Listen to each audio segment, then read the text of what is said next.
राजकीय महाविद्यालय मंडरेला में महिला सशक्तिकरण पर विशिष्ट व्याख्यान का हुआ आयोजन। राजकीय महाविद्यालय मंडरेला में शुक्रवार को महिला सशक्तिकरण पर विशिष्ट व्याख्यान का आयोजन किया गया। कार्यक्रम की मुख्य अतिथि श्रीमती डॉक्टर स्नेहा शर्मा थी। वहीं कार्यक्रम की अध्यक्षता महाविद्यालय प्राचार्य डॉक्टर प्रीति शर्मा ने की।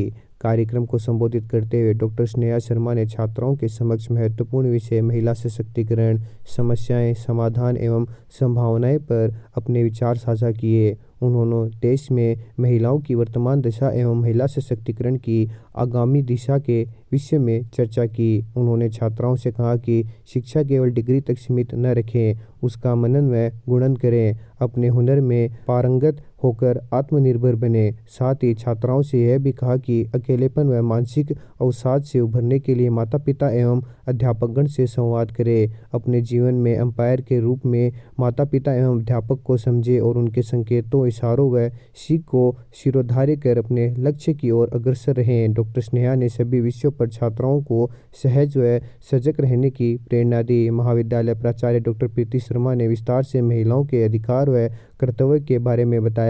कार्यक्रम का संचालन डॉक्टर सुशील शर्मा ने किया। डॉक्टर तरुणा ने आए हुए सभी अतिथियों एवं ग्रामीणों का धन्यवाद ज्ञापित किया। कई बार लोग सोचते हैं जब कोई महिला लेडी पुरुषों के सामने कंधे से कंधा मिलाकर चलती है तभी हम कई बार कहते हैं कि भाई ये आगे है।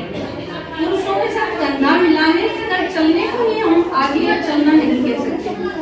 हर इंसान का अलग व्यक्तित्व है, हर नारी अलग है, हर नारी की सोच अलग है। हमें जरूरी नहीं है कि हम ऑफिस जाकर ही आगे बढ़ सकते हैं। हमें सबसे पहला ध्यान ये रखना है कि हम कहाँ से उत्थान करें। हम अपने समाज का भी उत्थान कर सकते हैं, पर शुरुआत कहाँ से हो हमें सबसे पहले ये देखना है।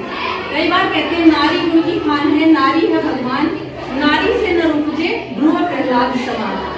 हमें सबसे पहले शुरुआत करनी है खुद से, अपने परिवार से, अपने घर से। सबसे पहले हम ये देखेंगे कि हम अपना उत्थान कहाँ करें, कैसे करें। तो आप जिस भी उम्र की लेडीज हैं, जो आप पढ़ाई कर रही हैं, जिस आप कार्य में कुशल महसूस कर रही हैं, सबसे पहले जब भी आप सुबह उठें सबसे पहले परमात्मा का ग्रेटिट्यूड व्यक्त करें, आभार व्यक्त करें जिसने इतना सुंदर अपने को जीवन दिया। कभी भी ये नहीं समझना है कि भाई मैं पुरुष नहीं हूँ तो मैं कमजोर हूँ। कमजोर कोई भी नहीं है, सब में अपनी अपनी कुशलताएं और दक्षताएं होती हैं। हमें जरूरत किस चीज की है उस चीज को पहचानने की है। हम किस चीज में हम कुशल हैं, किस चीज में हम आगे बढ़ सकते हैं। गृहिणी होती है तो वो भी कमजोर नहीं है। कई बार हम सोचते हैं कि ये तो गृहिणी है, कमजोर नहीं है। हमें अपनी कुशलताओं को व्यक्त करना है कि हम किस चीज में कुशल हैं। तो सबसे पहले परमात्मा का ग्रेटिट्यूड करें, सुबह उठकर पानी पिए, अपनी दिनचर्या को व्यवस्थित करें, अपनी डाइट का ध्यान रखें। आजकल मॉडर्न ट्रेंड्स आ गए हैं तो लोग ड्रिंक, स्मोक, इसमें भी लोग इतना फैशन समझते हैं कि नहीं ये तो फैशन है, ये करना जरूरी है, इस तरह के मॉडर्न कपड़े पहनने जरूरी है तो फैशन है। फैशन कुछ भी नहीं है। फैशन अपने को दिखानी है कि अपन कहाँ कुशल है, अपन कहाँ अच्छे हो सकते हैं। सेकंड चीज क्या है कि भाई अपने को अपने शरीर का ध्यान रखना है। जो भी अपने में लेडीज में हार्मोनल चेंज आते हैं, मासिक धर्म आता है, अपने को बिना शर्मे झिझकाए अपने पेरेंट्स से बात करनी है, अपने गुरुजन, अपन टीचर से भी राय ले सकते हैं। ब्लड की अपने में कमी नहीं हो तो अपने को रेगुलर बेसिस पे अपना चेकअप करवाना चाहिए। खाने पीने का अपने को ध्यान रखना चाहिए, तले भुने चिकनाई वाली चीजें अपने को नहीं खानी चाहिए।